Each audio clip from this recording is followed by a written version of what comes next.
오늘은 누가복음 19장 28절로 40절 말씀을 통해서 종려주일, 그 놀라운 은혜라는 제목으로 함께 은혜를 나누고 싶습니다. 오늘 우리는 2022년 종려주일을 맞이하며 함께 모여 예배드리고 있습니다. 종려주일은 예수님께서 예루살렘 성에 입성하실 때 많은 사람들이 제가 종려나무 가지를 하나 꺾어왔는데요. 이 종려나무 가지를 꺾어 흔들며 호산나, 호산나 외쳐 찬양했던 사건을 기억하며 기념하는 주일이죠. 그날 이 사건이 일어나기 전 예수님은 제 아들과 함께 여리고에서 예루살렘으로 올라가심에 예루살렘 성을 마주하며 내려다볼 수 있는 감람원, 말 그대로 올리브 나무가 많이 심겨진 동산에 이르십니다. 당시 감람원 주변에는요, 매우 북적거림이 있었습니다. 바로 시기적으로 6월절 무렵이었기 때문이죠. 6월절 무렵에는 전통적으로 수많은 순례자들이 동일한 길을 따라서 예루살렘 성으로 걸어가며 6월절을 통해 이스라엘 가운데 베풀어 주신 하나님의 놀라운 은혜를 함께 묵상하는 여행을 하였습니다. 예수님도 그 많은 무리에 휩싸여 아무의 눈에도 띄지 않게 예루살렘 성에 조용히 들어가실 수가 있었죠. 그러나 오늘 예수님은요, 놀랍게도 정반대의 행동을 취하십니다. 온 무리의 관심을 자신에게 집중시키시는 행동을 보이시는 것이죠. 바로 벳바게와 베다니에서 제자 중 두 사람을 맞은편 마을로 보내시며 아직 아무도 타보지 않은 나귀 새끼를 풀어 끌고 와라 명하신 것입니다. 모두가 걸어서 가는 그 순례 길을 새끼 나귀를 타고 가시겠다는 것입니다. 여러분, 복음서를 읽다 보면요, 예수님이 육지에서 무언가를 타고 여행하셨다는 기록 찾아보기가 힘듭니다.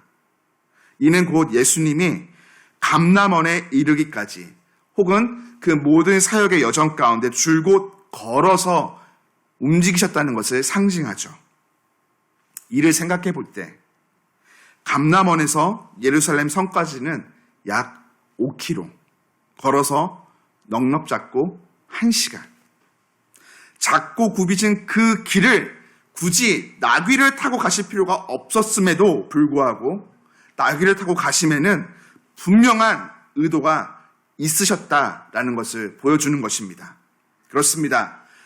예루살렘을 향해 작고 굽이진 그 길을 순례하고 있는 많은 순례자들과 군중들에게 자신이 누구인지 시청각적으로 명확히 알려주시기 위함이었죠. 이를 깨닫기라도 한 듯 제자들과 수많은 무리들은 예수님께서 새끼 나귀를 타고 감람원의 그 내리막길을 지나 예루살렘 성으로 입성함에 자신들의 겉옷과 들에서 벤 이 종려나무 가지를 길에 펴 깔아놓고는 다음과 같이 소리 높여 외치기 시작합니다. 38절입니다. 찬송하리로다 주의 이름으로 오시는 왕이여, 하늘에는 평화요 가장 높은 곳에서는 영광이로다. 아멘이십니까? 같은 내용을 기록하고 있는 병행 본문 요한복음 12장 13절은요, 이렇게 기록합니다. 호산나 찬송하리로다 주의 이름으로 오시는 이 곧 이스라엘의 왕이여. 교회 여러분, 우리는 오늘 이 말씀을 마주함에 몇 가지 질문들이 생깁니다. 예수님, 2000년 전 예루살렘 성으로 올라가심에 왜 새끼 나귀를 타고 가시는 갑작스러운 돌발 행동을 보이셨을까? 그 앞에 사람들은 왜 이 종려나무 가지를 들고 호산나를 외쳤을까? 그리고 우리에게 어떤 신앙의 유익을 주기에 이 사건을 오늘까지 기억하며 기념하고 있는가?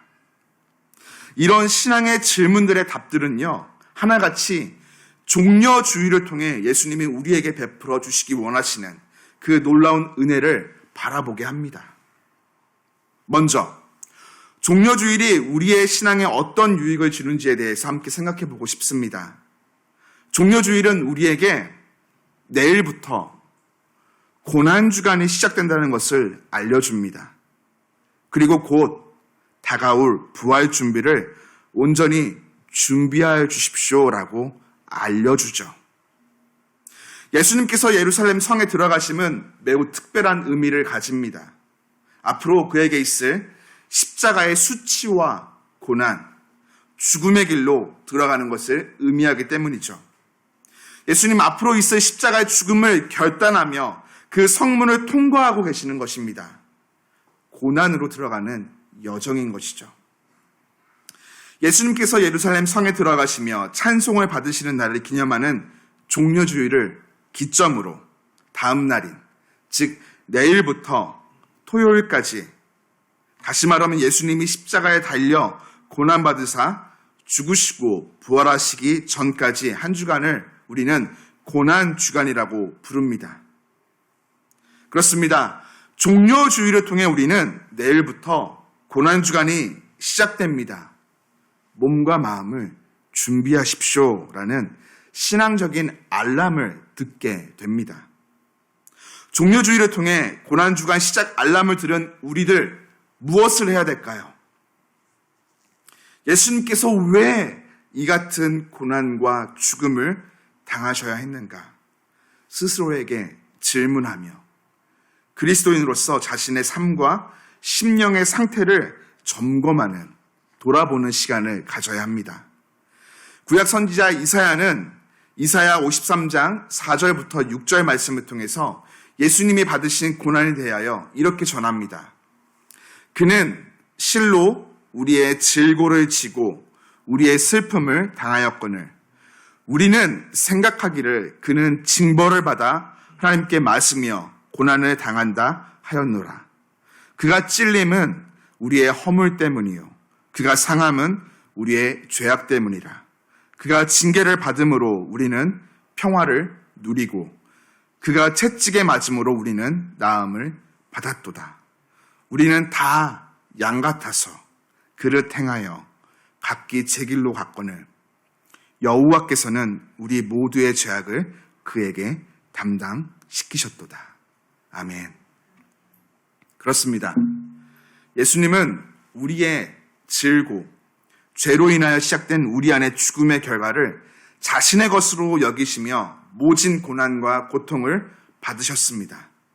우리의 생각과 말, 우리의 선택과 행위들은 예수님께서 인도하시는 바른 길에서 떠나 우리가 원하고 뜻하는 길을 따랐고 우리의 발걸음은 예수님 말씀에서 크게 멀어졌으며 그리스도인이라는 특권과 은혜를 누리고 있음에도 그 은혜와 동떨어진 일그러진 양심, 말씀에 대한 무지, 성령의 음성에 귀 기울이지 않는 죄악된 모습, 세상이 비웃으며 조롱할 만한 모습들을 보이며 살아왔죠. 예수님은 이런 우리의 허물 때문에 찔림을 당하고 우리의 죄악 때문에 상함을 받으셨습니다. 예수님의 고난으로 우리는 하나님과 화평을 누리고 죄로 인하여 상처나 골무대로 골마있는 썩어 죽을 수밖에 없는 몸과 심령이 나음을 받게 됩니다. 죄는 내가 지었으나 그 죄로 인한 조롱과 멸시, 고난은 예수님께서 대신 받으셨죠. 멸시를 받고 버림을 받으며 고통받으사 십자가에서 처참히 죽으신 예수님, 죄인된 내가 하나님께 버림받아 십자가에서 죽어야 하는데 예수님께서 나를 대신하여 하나님께 버림을 받으사 십자가에서 고난받고 죽으신 것입니다. 예수님은 이 놀라운 은혜를 입은 저와 여러분들을 향해서 너 때문에 내가 죽었어, 이렇게 원망의 말씀을 하지 않으십니다. 또한 너를 위해 내가 이렇게 고통을 당했는데 아직도 그렇게 살고 있니? 정죄하지도 않으십니다. 예수님은 묵묵히 자신을 짊어지고 예루살렘 성을 향해 오르고 있는 새끼 나귀와 같이 십자가를 등에 짊어지고 골고다 언덕을 올라 고난받으사 죽임을 당하십니다. 그 이유는 오직 하나, 날 사랑하사 피 흘려 죽으심으로 죄사함의 은혜를 주시기 위해 주님 안에 있는 그 놀라운 영생을 우리에게 허락하시기 위함인 줄 믿습니다. 사랑하는 교회 여러분, 종려주일은 우리로 하여금 나를 위해 고난받으신 예수님의 십자가 앞으로 인도하여 줍니다. 십자가 앞에서 내가 주님의 사랑과 은혜 없이는 단 한순간도 살 수 없는 존재임을, 나의 실존을 뼈저리게 깨닫게 하여 주죠. 더불어 이런 나의 실존 앞에서 탄식하고 애통하는 것으로 끝나는 것이 아니라 그 십자가의 사랑과 은혜를 붙잡고 다가올 그 부활의 아침을 맞이하라 말하여 줍니다. 찬란하게 떠오를 그 부활의 영광을 맞이하도록 멈추지 않고 우리의 발걸음을 계속해서 이끌어가는 것이죠. 지금 종려주일 예배를 드리는 우리는 내일 고난주간을 맞이할 것입니다.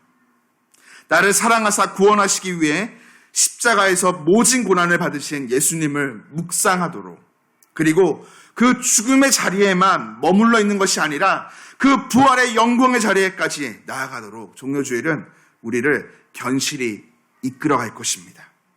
그리고 그 속에서 우리는 분명 깨닫게 될 것입니다. 부활, 그 영광의 기쁨의 날을 맞이하기 위해서는 불가분, 고난의 시간을 통과해야 함을 말이죠. 그 시간, 그 고난들은요, 힘들고 어렵습니다. 그러나 그 안에는 놀라운 은혜와 신비가 담겨 있습니다. 예수님은 자신께서 겪으신 이 놀라운 사건을 통해 그 어느 때보다 어렵고 고달픈 이 때를 살아가는 우리가 하나님의 뜻을 깨닫기 원하십니다. 우리의 삶, 오늘 종려주일을 맞아 기쁨으로 찬양하는 것 같이 은혜가 가득한 삶의 자리를 만날 것입니다. 그러나 여러분, 모든 인생의 자리가 다 그렇지는 않습니다. 어느 순간 십자가를 지고 높은 골고다를 오르듯 삶의 자리에 감당하기 어렵고 힘든 애통스러운 고난이 임하게 될 것입니다. 그러나 기억하십시오. 결코 하나님께 붙들린 우리 인생, 고난으로 끝마쳐지지 않습니다. 하나님이 다스리시는 우리의 삶, 결코 고난으로 끝마쳐지는 것이 아니라 고난 뒤에 기다리고 있는 그 부활의 영광, 주님의 능력을 통해서 영생의 은혜와 기쁨, 소망을 얻는 축복된 삶으로 변화받을 것입니다. 우리 주님이 그렇게 변화시켜 주실 것입니다. 종려주일을 맞이하며 다가오는 고난주간과 부활주일을 준비하며 이 놀라운 은혜를 곱씹고 또 곱씹어 영적인 유익을 깨닫는 우리 모두가 되기를 주님 이름으로 축복합니다. 다음으로 예수님 왜 새끼나귀를 타고 예루살렘 성으로 들어가셨는가? 왜 사람들은 예수님을 향해 종려나무 가지를 흔들며 호산나를 외쳤는가 생각해 보고 싶습니다. 새끼나귀를 타고 예루살렘에 입성하시는 예수님, 그 앞에 수많은 무리들의 반응은 오늘 우리의 삶을 다스리시는 왕이 누구인가를 깨닫게 해줍니다. 우리 삶을 다스리는 왕은 누구인가? 여러분, 우리가 지난주까지 계속해서 사사기 말씀을 통해서 은혜 받고 있는 반복되는 질문이기도 하죠. 너의 삶의 주인, 왕은 누구인가? 왕이 없으므로 자기 소견대로 살아가는 이 시대. 진짜 왕이 누구인지 알지 못하고 있는 이 시대. 엊그제 아내와 함께 교회에 필요한 몇 가지 물품들을 구매하기 위해서 진짜 오랜만에 기독교 서점을 다녀왔습니다. 그곳에서 여러 제품들을 둘러보고 있을 때 아내와 저의 발걸음을 멈추게 하는 한 제품이 있었죠. 지금은 쉽게 보기 힘든 제품인데요. 한국 대학생 선교회에서 제작한 아주 작은 전도지 사형리입니다. 그 수많은 책들 한 켠에 저기 구석에 이렇게 있더라고요. 갈색의 작은 책자. 이 작은 책자를 보면요, 아주 재미있는 그림이 있습니다. 사람의 마음 중심에 의자가 있는데요. 그 의자에 누가 앉을 것인가? 삶의 주인을 누구로 삼을 것인가? 질문하는 것이죠. 이 시대를 살아가고 있는 많은 이들에게 삶의 주인이 누구이십니까? 질문한다면 아마도 많은 사람들은요, 하나는 세상과 물질, 또 다른 하나는 자기 자신이라고 대답할 것입니다. 내가 삶의 중심이 되어서 나의 만족과 유익을 누리며 세상에서 남부럽지 않게 행복하게 사는 것이 삶의 최우선이 되는 시대이기 때문이죠. 물론 행복하게 사는 것은요, 결코 나쁜 것이 아니에요. 필요합니다. 문제는 우리가 행복한 삶을 살아가는 데 있어서 내 삶의 주인을 누구로 섬길 것인가? 나에게 행복을 가져다 주는 그 실체가 무엇인가? 이게 중요한 문제인 것이죠. 사람들은요, 공통적으로 이런 습관들이 있습니다. 나를 기쁘게 하는 것을 좋아하며 쫓아갑니다. 나를 기쁘게 해주는 것들을요, 좋아하면서 그것을 따르는 습성들이 있죠.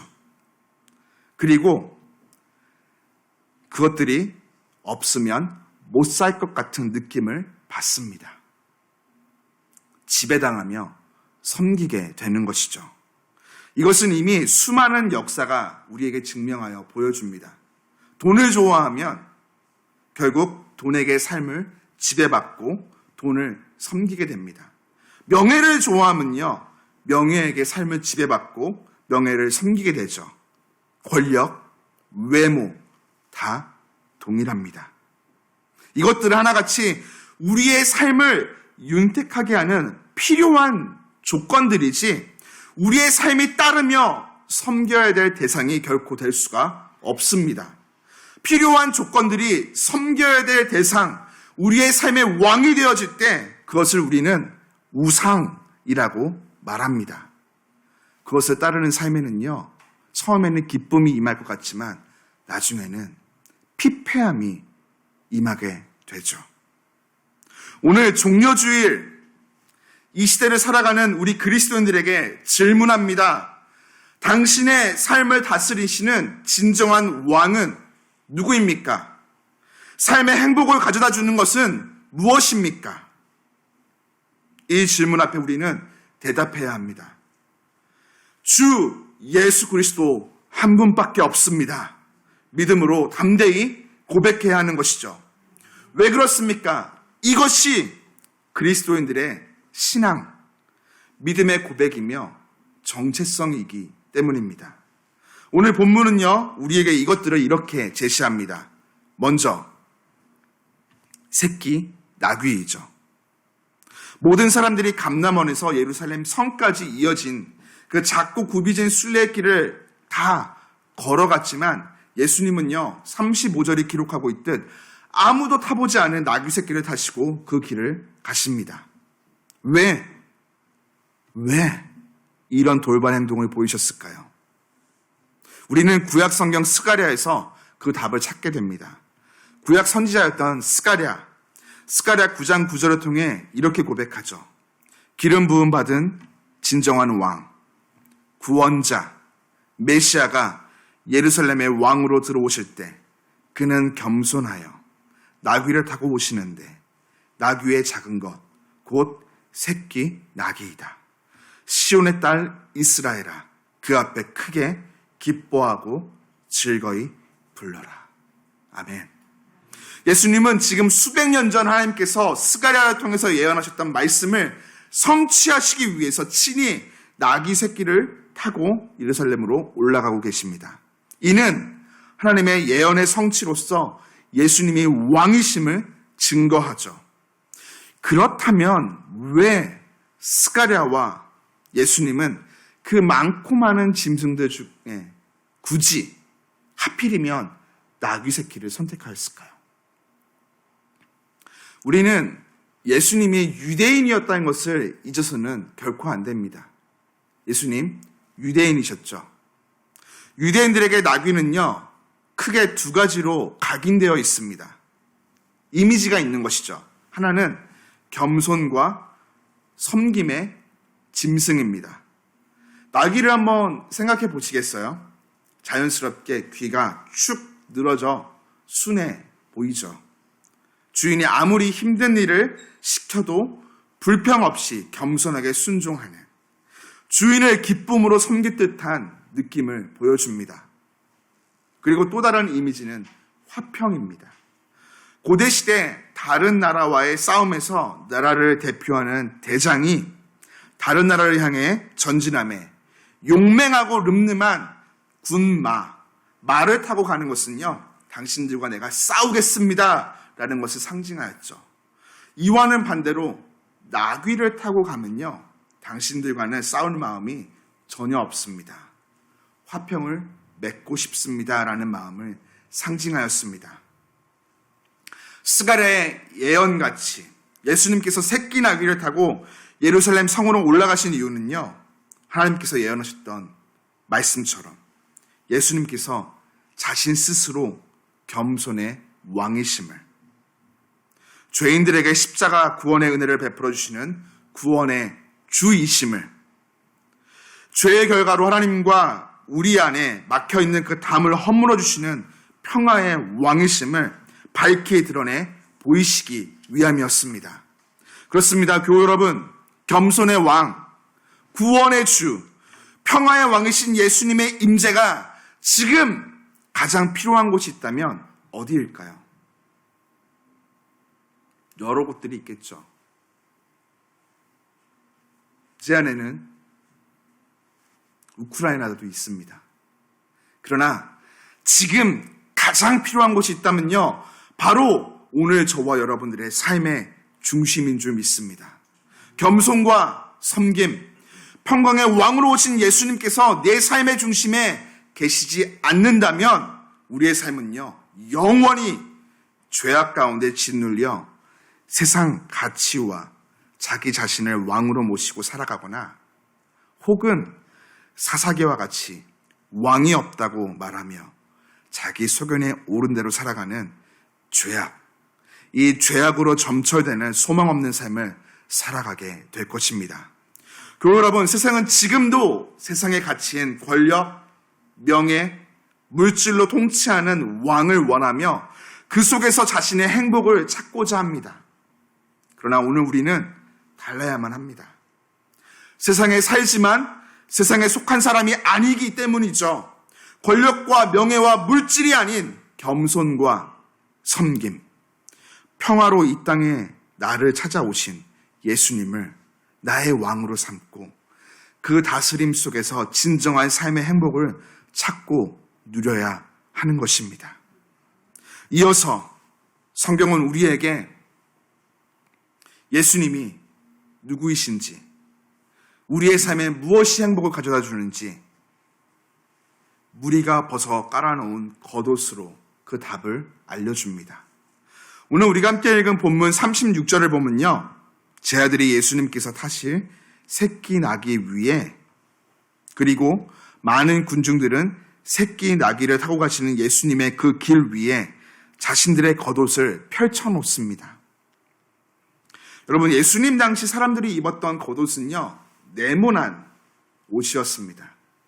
네모난 옷에 가운데에 구멍이 뻥 뚫어져 그곳에 머리를 집어넣고 입는 옷이었죠. 당시 경건한 사람들은 제사를 드리고자 성전에 들어가매 늘 외투를 챙겨 입고 들어갔습니다. 그런데요, 이런 외투가 정말로 참 귀했습니다. 현대인들은 개인의 형편에 따라 다르겠지만 적어도 번갈아 입기 위해서 한두 개 이상의 의복을 소유하고 있죠. 그러나 예수님 당시 사람들은요, 대부분 한 벌의 외투만 소유하고 있었습니다. 매우 비쌌기 때문이죠. 기록에 의하면 당시 사람들은 낮에는 외투를 겉옷으로 사용하였고 밤에는 추위에서 자신을 보호해주는 담요로 사용했습니다. 그러니까 딱 한 벌밖에 없는 이런 귀하고 값진 외투를 지금 예수님을 태울 새끼 나귀 위에, 그리고 새끼 나귀가 밟고 지나갈 그 길에 깔아두고 있다는 것입니다. 이 같은 행동은 자신에게 가장 가치 있고 소중하게 여기는 것을 예수님께 아낌없이 헌신하여 드리는 행동. 예수님께서 진정한 왕, 존귀한 분이심을 인정하는 고백이었습니다. 여러분, 내가 진짜 사랑하는 사람에게는요, 값비싼 무언가를 주는 것이 결코 아깝지가 않습니다. 공감을 못 하시나요? 예.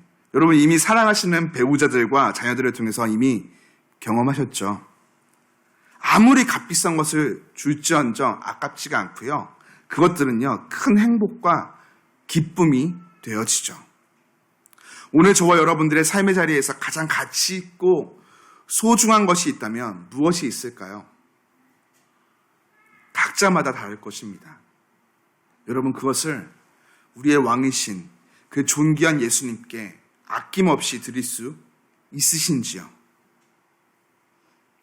진정한 왕이 누구인지 깨닫고 사랑함으로 그 마음 중심에 모신 자들에게는요, 나의 가치 있고 소중한 것을 내어드림에 아깝지가 않습니다.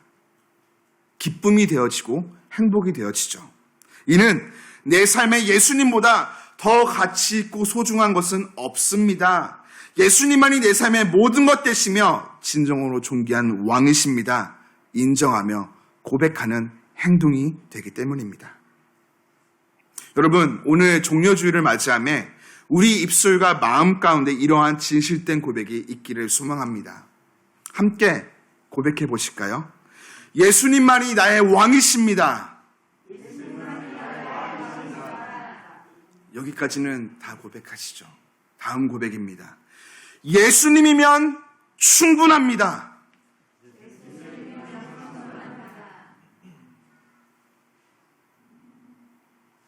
그 다음입니다. 나의 모든 것을 받아 주옵소서. 예수님만이 나의 왕이십니다. 예수님이면 충분합니다. 나의 모든 것 받아 주옵소서. 종려주일로 함께 모여 예배하는 우리에게 예수님이 정말로 듣고 싶으신 고백이 될 것입니다.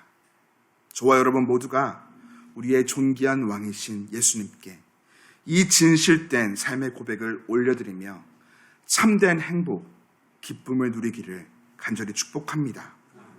끝으로 당신의 삶을 다스리시는 진정한 왕은 누구이십니까? 삶의 행복을 가져다주는 실체는 무엇입니까? 라는 질문에 성경은 우리에게 많은 부류의 찬송을 제시합니다. 여러분, 예루살렘으로 입성하시는 예수님께 많은 군중들 이 종려나무 가지를 들며 찬양하였죠. 38절이 기록합니다. 찬송하리로다. 주의 이름으로 오시는 왕이여. 하늘에는 평화요. 가장 높은 곳에는 영광이로다. 주의 이름으로 오시는 왕이여. 여러분, 이 고백은요, 시편 118편 25절, 26절의 말씀입니다. 여호와여 구하옵나니 이제 구원하소서. 여호와여 우리가 구하옵나니 이제 형통하게 하소서. 여호와의 이름으로 오는 자가 복이 있음이요. 6월절에 부르는 찬양시로서 하나님의 보내심을 받은 기름 부음 받은 왕이 속히 오셔서 죄악으로 얼룩진 힘겨운 삶에 구원의 은혜를 베풀어 주시기를, 형통함으로 축복하여 주시기를 원하는 마음이 이 고백에 담겨 있는 것입니다. 그리고 이어지는 고백이죠. 하늘에는 평화요. 가장 높은 곳에는 영광이로다. 여러분, 어딘가 익숙함이 있는 고백입니다. 네, 맞습니다.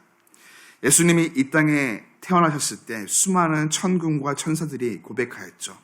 지극히 높은 곳에서는 하나님께 영광이요, 땅에서는 하나님이 기뻐하시는 사람들 중에 평화로다. 여러분, 왜 평화와 영광이 기쁨이 될까요? 성경 우리에게 이렇게 제시합니다. 천사들의 고백입니다. 오늘 다윗의 동네에 너희를 위하여 구주가 나셨으니 곧 그리스도 주시니라. 예수님께서 구원의 주, 기름 부음 받은 왕이라고 고백하고 있는 것입니다. 예수님께서 이 땅에 처음 오셨을 때 천사들을 통해서 예수님이 누구이신지 선포하고 있는 것이죠. 이제 그 선포가 뭇 백성들을 통해서 선포되어지고 있습니다. 예수님이 누구이신가? 예수님은 오늘 자신이 왕으로서 찬양 받으심에 백성들을 제지하지 않으십니다. 도리어 만일 그들이 침묵하고 있다면 돌들이 소리 지를 것이라고 말씀하시며 자신이 누구이신지 명백히 드러내시죠. 이뿐만이 아닙니다. 여러분, 다른 복음서에서는요, 많은 군중들이 호산나 찬송하리로다, 간구하오니 구원하옵소서 고백하였죠. 기름 부어 세움받은 왕이신 예수님을 향해 구원의 은혜를 구하며 외치고 있는 것입니다. 천사들, 많은 군중들이 고백하는 그 찬양 속에서 예수님은요, 한결같이 죄인들을 구원하시기 위해 하나님이 기름 부어 세우신 왕으로 고백되어집니다. 예수님이 왕이시라는 것이죠. 그리고 예수님 또한 이를 부정하지 아니하시고 인정하십니다. 그렇습니다. 호산나, 호산나. 예수님을 향한 우리의 오늘 외침 속에는요, 예수님만이 나를 죄와 사망에서 구원하여 주시는 유일한 왕이십니다. 유일한 구원의 주이십니다. 라는 고백이 담겨 있는 것입니다.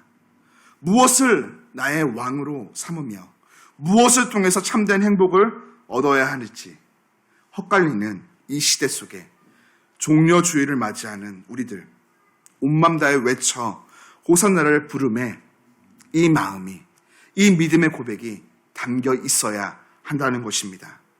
예수님께서 나의 구원자이며 통치자이심을, 진정한 왕이심을, 영원 무궁히 찬송과 경배를 받으시기에 합당하신 구원의 주이심을 고백할 때 그 주님께서 저와 여러분들의 삶을 우리 입술의 고백과 같이 다스리시고 통치하여 주실 것입니다. 말씀을 맺습니다. 여러분, 오늘은 종려주일입니다. 우리는 내일부터 고난주간을 걸어갈 것입니다. 그리고 다가올 부활주일을 영광 가운데 맞이하게 될 것입니다. 그 시간 속에서 나를 구원하시기 위해서 십자가에서 고난받으신 예수님의 사랑을 깊이 묵상하십시오. 그리고 점점 더 밝아오는 그 부활의 영광 앞으로 나아가는 은혜를 풍성히 누리십시오. 삶이 고난 가운데 있으십니까? 어려움 가운데 있으십니까? 애통 가운데 있으십니까? 부르짖으십시오. 눈물 흘리십시오. 그러나 여러분, 그 고난 뒤에 밝은 부활의 영광이 있음을 꼭 기억하십시오. 주님이 우리의 삶을 변화시키실 것입니다. 주님께서 부활의 영광의 첫 열매가 되신 것처럼 우리의 삶을 또한 변화시켜 주실 것입니다. 더불어 말씀의 성취이신 예수님을 내 삶의 진정한 왕으로 모시십시오. 고민되십니까? 내 삶의 왕이 누구이신가? 나에게 진짜 행복을 주는 것이 무엇인가? 고민되십니까? 하나밖에 없습니다. 예수 그리스도. 우리에게는요, 한 분밖에 안 계십니다. 우리의 진정한 왕, 우리의 진정한 행복은 예수 그리스도로부터 시작되어집니다. 이를 기억하며 이번 한 주간 그 주님을 온 마음을 다해 인정하며 고백하기를 주님의 이름으로 축복합니다. 함께 기도합니다.